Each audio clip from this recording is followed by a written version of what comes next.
Planning a dream honeymoon to the Maldives, same here.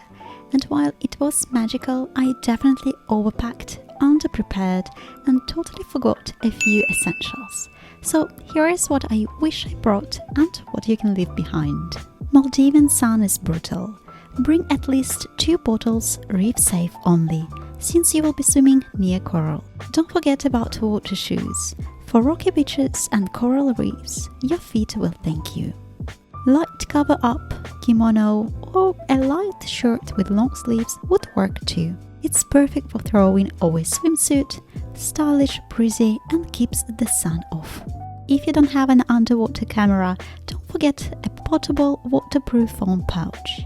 For underwater pics or poolside protection, a total lifesaver. Bug spray.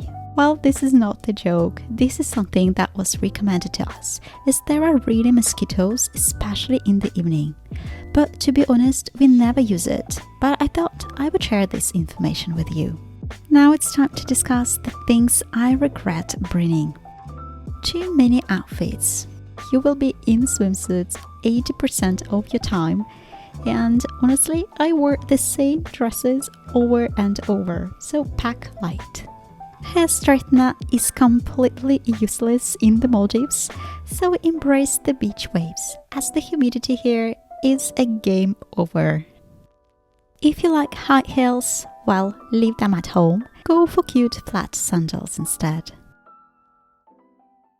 I always prefer to rely on myself and pack a mini first aid kit just in case. This way you will don't have to wait for the resort doctor in case of emergencies. Earplugs could be really useful, especially for a seaplane journey if you don't have a noise-cancelling headphones.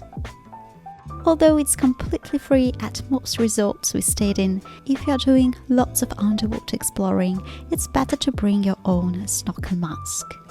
You won't regret. Wrinkled outfits are a thing, although at most resorts there is an iron, I still prefer to have my little steamer with me. Whether you are planning a Maldives honeymoon or just a dream trip, I hope this helped you pack smarter and stress less. I've added my exact packing checklist and my favorite travel finds in the description below. Don't forget to comment your honeymoon destination and like, subscribe and hit the bell for more real travel guides.